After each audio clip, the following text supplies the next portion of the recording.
Alright, hello everyone, this is Tony, and today we're going to be talking about Cyberpunk, because Cyberpunk right now is a fucking shitstorm. It's a fucking mess, okay? From the day of its release to this point in time, the time of this recording, Cyberpunk is a fucking mess, alright? And that's what we're going to be going over today. So, Cyberpunk's history of development is a bit off because, well, not off, but like it's long, alright? People have been waiting for this game for fucking ages. It's been delayed like 3 times. God knows when development started. Actually, let me look up when did Cyberpunk start development? It started in 2011. This game has been in the works for 9 years, okay? And people have been waiting for it for a very, very long time. And as of recent, it came out on the 10th of December. That was 9 days ago, okay? So Cyberpunk has been out for 9 days and it has been a fucking mess, okay? So with that out of the way, alright, let's talk about what happened when Cyberpunk released. Cyberpunk released, alright, everyone was buying it. You had people buying it on PS4 and Xbox One, previous gen. You had the people who actually owned a PS5 or an Xbox Series X, if that's what it's called. I don't really give a shit, but you had people who had the next gen consoles. They managed to play the games on that as well, so that's fair enough for them. And then you had people who bought them on PC. Now, what the developers CD Projekt Red did not take into consideration the development of old gen Cyberpunk, because Cyberpunk on PS4 and Xbox One does not work. It's unplayable. It's simply put, like, you just can't play it. You essentially just wasted like 50 quid for a game you cannot play on PlayStation 4. And I'm not sure how well it would run on like PS4 Pro. I'm pretty sure there's no difference, okay? But especially like for me, like right now I have an old, like one of the original PS4s. I've had it for like 6 years now, and I knew that if I tried to get Cyberpunk for PS4, it would not work. It just simply would not work. And the developers kind of neglected the fact that it would not work on old gen consoles, and didn't really like alert the public of this to kind of help them make an informed decision when deciding which version to buy. So that's kind of sneaky when you think about it. And then you had PS5 and the new gen versions, which I'm fairly certain they'd run like well. And then you'd have PC, which like if you can build like a monster PC, and everyone who did have one, they essentially could run it with no problems, which is fair enough for them. But then it kind of like they cut down like one section of their viewer base, or their player base, because they made their game, the game they have been working on for 9 years, was unplayable on like 2 still fairly large consoles, because not everyone has a monster PC.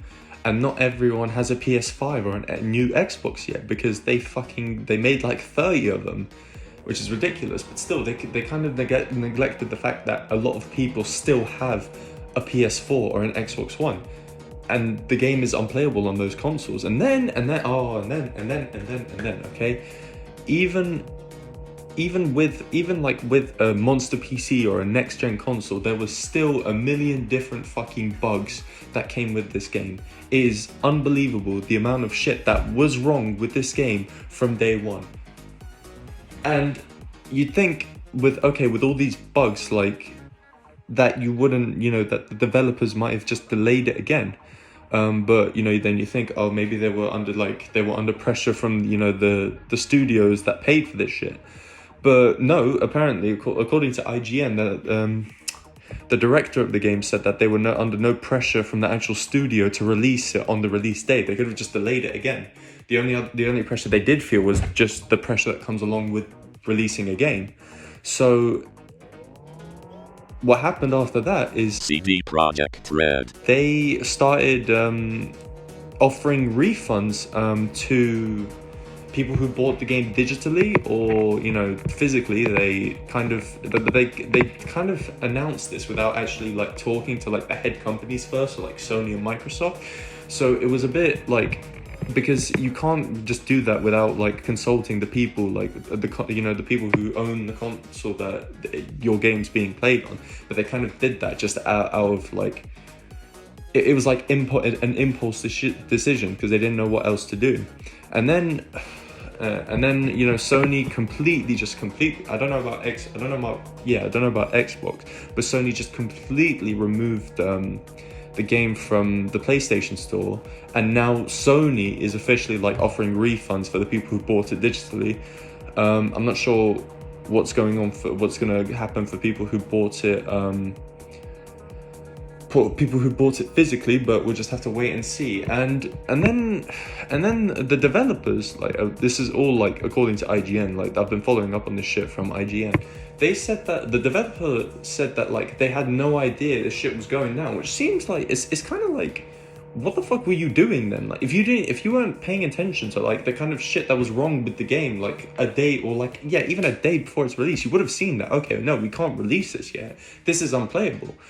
It's kind of suspicious, the fact that like they were so like I don't think like you could be that like kind of ignorant of like, well, not ignorant, what's the word I'm looking for, like oblivious to like the shit that's going on with your game. I don't think like that's not possible. You can't just say, oh sorry, we didn't know, like we just released it, we didn't know that this shit was going to happen.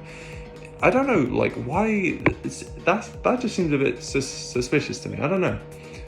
So, and I'm pretty sure that the developers are kind of angry at the fan base because they're not willing to wait for the fix, like for them to fix like the crashes and the bugs and all this type of shit. But I don't think that's fair on like the studio's behalf, because they should have released the game working condition from day one. Yeah, like games will have like the occasional like bug or like maybe a crash and that type of shit. But one, the game had a million different bugs and errors and all that type of shit. Two, it was unplayable on two fairly like still big consoles that a lot of people have in their household. So what the fuck? This is like genuinely it's 9 days, but this is the messiest fucking launch for a game I've ever seen. In the 18 years I've been alive, this is the messiest launch I've ever seen for a game.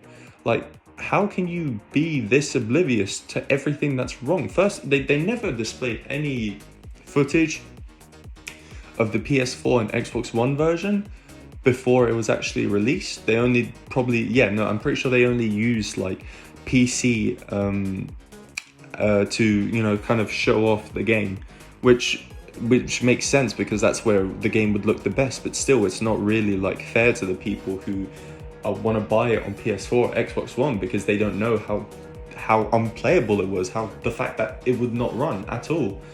I don't know. I think it's this whole like situation is a bit of a scummy thing. I'm not gonna lie. I don't know. I don't like it. I don't like what has become. But yeah. Anyways, that's all I have to say on the topic. Cyberpunk has a fucking horror movie of a launch, and that's it. I'm out.